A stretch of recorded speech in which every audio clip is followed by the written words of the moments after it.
हमारे सलाहकार श्री भटनागर साहब, यहाँ के मेयर श्री जुनैद मट्टू जी,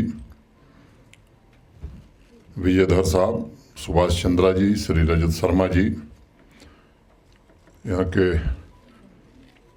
डिविजनल कमिश्नर पांडुरंग पोले जी, डॉक्टर हिना भट्ट जी, हमारे एडीजीपी श्री विजय कुमार जी, जम्मू कश्मीर प्रशासन के हमारे सभी सहयोगी, इस सभागार में उपस्थित कश्मीर के सभी भाइयों बहनों तथा मित्रों,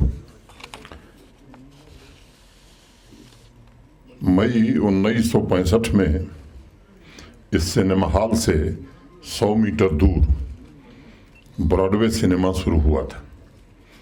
उसमें जो पहली फिल्म दर्शाई गई थी वो जानवर थी, जिसके हीरो थे मरहूम शम्मी कपूर साहब। यहाँ से थोड़ी दूर पर ही डल लेक है, जहाँ शम्मी कपूर साहब की अस्थियों को प्रवाहित किया गया था। सिनेमा के जो प्रेमी हैं आज यहाँ मौजूद हैं, वो इससे भली भांति परिचित होंगे कि शम्मी कपूर साहब ने अपने आप को कश्मीर का कद्दू कहा था और उनकी ख्वाहिश थी कि उनकी अस्थियां इसी डल लेक को समर्पित की जाएं। आज आईनॉक्स थिएटर का लोकार्पण करते हुए मैं शम्मी कपूर साहब को भी श्रद्धांजलि अर्पित करता हूं। अभी 2 दिन पूर्व पुलवामा और शोपियां में मिशन यूथ के अंतर्गत 2 मल्टीपर्पज सिनेमा हॉल का काम पूरा हुआ। मैं 2 दिन पहले वहाँ गया था और ये एक लक्ष्य रखा गया है कि हर जम्मू कश्मीर के हर ज़िले में मिशन यूथ के अंतर्गत ये 100 सीटर सिनेमा हॉल बनाए जाएं। मैं विजयधर साहब को और आईनॉक्स ग्रुप को इसके लिए मुबारकबाद देता हूं और मुझे लगता है कि यहाँ के नागरिकों को भी मैं बधाई देता हूं कि आज से वो उन चीज़ों को देख सकेंगे जिसकी तमन्ना बहुत दिन से पाले हुए थे। मित्रों, 1895 में जब पहली बार लुमियर ब्रदर्स ने 50 सेकंड की फिल्म थिएटर में दिखाई थी, तभी से लाखों लोगों ने समय समय पर सिनेमा को अपने तरीके से डिज़ाइन किया है। मैं मानता हूं कि जिस घटना को, जिस इवेंट को देखते हुए वहां मौजूद लोगों के दिल एक साथ और एक फीलिंग के साथ धड़कने लगे, वही सिनेमा है। दिल है तो धड़कने का बहाना कोई ढूंढे, पत्थर की तरह बेहिस ओ बेजान सा क्यों है। समाज ईंट पत्थर से नहीं बनता, समाज लोगों से बनता है और लोगों का मतलब है कि सृजन करने वालों के हुजूम से बनता है और उसके अलग अलग माध्यम होते हैं। कला को अलग अलग प्रकार से व्यक्त किया जा सकता है और इसलिए मैं समझता हूँ कि विज्ञान अगर खोज है तो कला उसकी अभिव्यक्ति है। सिनेमा के इन्वेंशन के पहले दास्तान गोई किताबों के माध्यम से लोग नई नई कहानियों और नई नई जगहों के बारे में, नई संस्कृतियों के बारे में सुनते थे। ये समझना जरूरी है कि वो सिर्फ कहानियाँ नहीं सुनते थे, बल्कि शब्दों को सुनकर वो अपने दिमाग में एक चित्र बनाते थे, एक कल्पना करते थे, इमेजिन करते थे। हार्वर्ड यूनिवर्सिटी में 2017 में एक शोध हुआ, एक रिसर्च हुआ और उससे निष्कर्ष जो निकला कि बोलते और सुनते दोनों वक्त हम चित्रों के बारे में खुद सोचते हैं और हम चित्रों के बारे में ही उसकी कल्पना करते हैं। इसलिए सिनेमा हमारे विचारों को, हमारी आइडियाज़ को प्रभावी तरीके से लोगों तक पहुंचाने का एक सशक्त माध्यम है। एक ज़माना था जब ज़्यादातर फिल्मों का एक हिस्सा जम्मू कश्मीर में ही शूट होता था, लेकिन उसका पूरा असर कश्मीर वैली में दिखाई पड़ता था। खासकर श्रीनगर में 1932 में पैलेडियम थिएटर शुरू होने के बाद एक समय श्रीनगर में सिनेमा प्रेमियों के लिए कभी न भूलने वाली दास्तां है। रीगल, सिराज, ब्रॉडवे, नीलम, खयाम, नाज, फिरदौस ये मात्र सिनेमा थिएटर के नाम नहीं थे, बल्कि समाज के अलग अलग वर्गों के लिए एक ऐसा स्पेस था जहां इकट्ठे ख्वाब लोग देखते थे। और शहरयार साहब ने लिखा है कि दिल में रखता है न पलकों में बिठाता है मुझे, दिल में रखता है न पलकों में बिठाता है मुझे, फिर भी एक शख्स में क्या क्या नज़र आता है मुझे। और उस ज़माने में सिनेमा से जुड़े कई ऐसे शख्स थे जिनकी सरकारी अधिकारियों से ज़्यादा खुशामद होती थी। मुझे एक सज्जन बता रहे थे यहीं के, तो उस ज़माने में श्रीनगर का हर परिवार चाहता था कि ब्रॉडवे सिनेमा हॉल के मैनेजर मोतीलाल से उनकी मित्रता हो जाए। मोतीलाल को लोग प्यार से मोती ब्रॉडवे कहते थे और उनको जानना यहाँ के लिए एक स्टेटस सिंबल होता था। 4-5 दिन पहले एक सज्जन मुझे मिले और कोई सिनेमा का टिकट ब्लैक करते थे, उनका नाम मैं नहीं लूँगा। और एक हफ्ते की कमाई में उन्होंने ऑटो रिक्शा खरीद लिया। ये स्थिति थी श्रीनगर की। उस सिनेमा संस्कृति की धुरी सिनेमा के क्रेज के लिए मशहूर श्रीनगर में आज लंबे समय बाद एक नए अध्याय की शुरुआत हुई है। और मैं विश्वासपूर्वक ये बात कहना चाहता हूँ कि यही बदलते हुए जम्मू कश्मीर की तस्वीर है जो 70 mm पर देश और दुनिया आने वाले समय में देख सकेगी।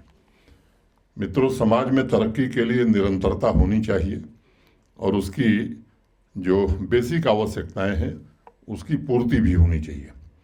समाज में जिस दिन निरंतरता समाप्त हो जाती है उस दिन समाज में नए होने की क्षमता भी समाप्त हो जाती है।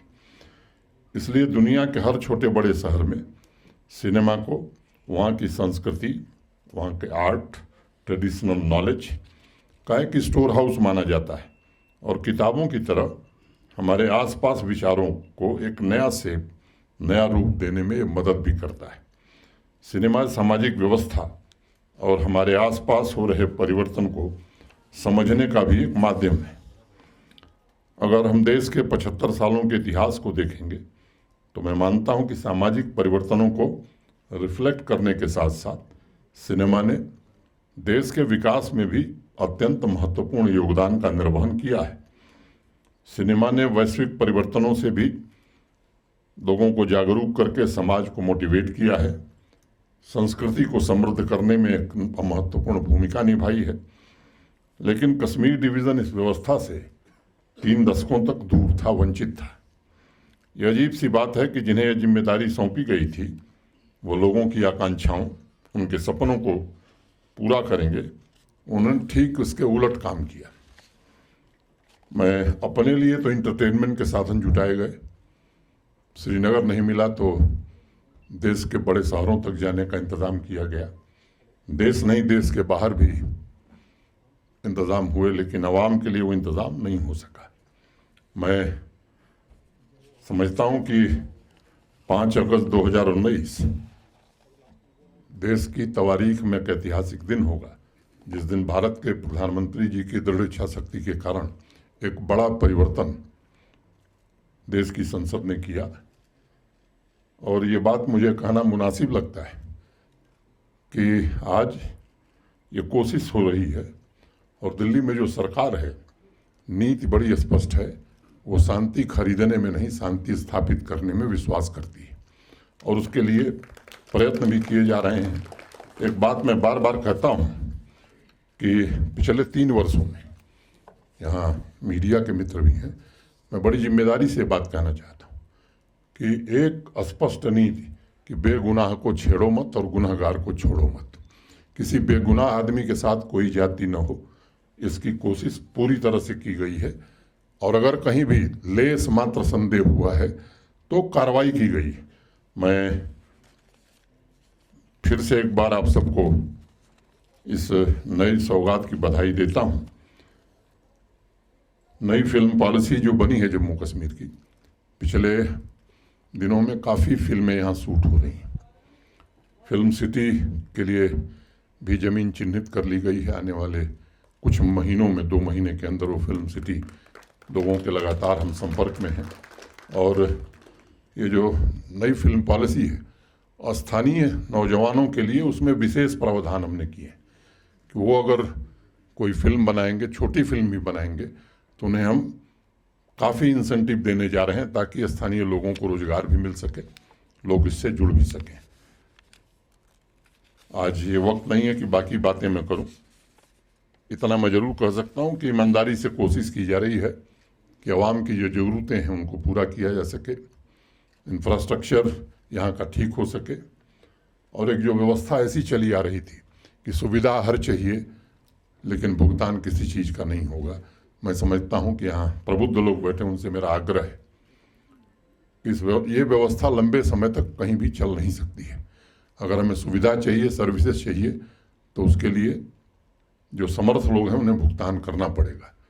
ये व्यवस्था देश में है कि जो गरीब लोग हैं, अक्षम लोग हैं, उन्हें सरकार सहायता देती है, लेकिन सक्षम लोग भी अगर सुविधाओं का भुगतान नहीं करेंगे तो बेहतर सुविधाएं नहीं दी जा सकती। और इसलिए मेरा आप सबसे निवेदन है, संकेत मेरा आप सब समझ रहे होंगे, मैं अब ये वक्त नहीं कि मैं कोई इसमें लंबी तकरीर करूं, लेकिन एक बात का हम भरोसा आप सबको दे सकते हैं कि ईमानदारी से हम सब कोशिश कर रहे हैं कि जम्मू कश्मीर में आर्थिक और सामाजिक दोनों विकास हो, और कई महत्वपूर्ण कदम उठाए गए हैं। अंत में 4 पंक्ति यह कह के मैं अपनी बात ख़त्म करूँगा। कुछ लोग तुम्हें समझाएंगे, वो तुमको खौफ दिलाएंगे। कुछ लोग तुम्हें समझाएंगे, वो तुमको खौफ दिलाएंगे। जो है वो भी खो सकता है, इस राह में रहजन है इतने। जो है वो भी खो सकता है, इस राह में रहजन है इतने। अरे कुछ और यहाँ हो सकता है, कुछ और तो अक्सर होता है, पर तुम जिस लम्हे में जिंदा हो, ये लम्हा तुमसे जिंदा है। तुम अपनी करनी कर गुजरो, जो होगा देखा जाएगा, जो होगा देखा जाएगा। धन्यवाद।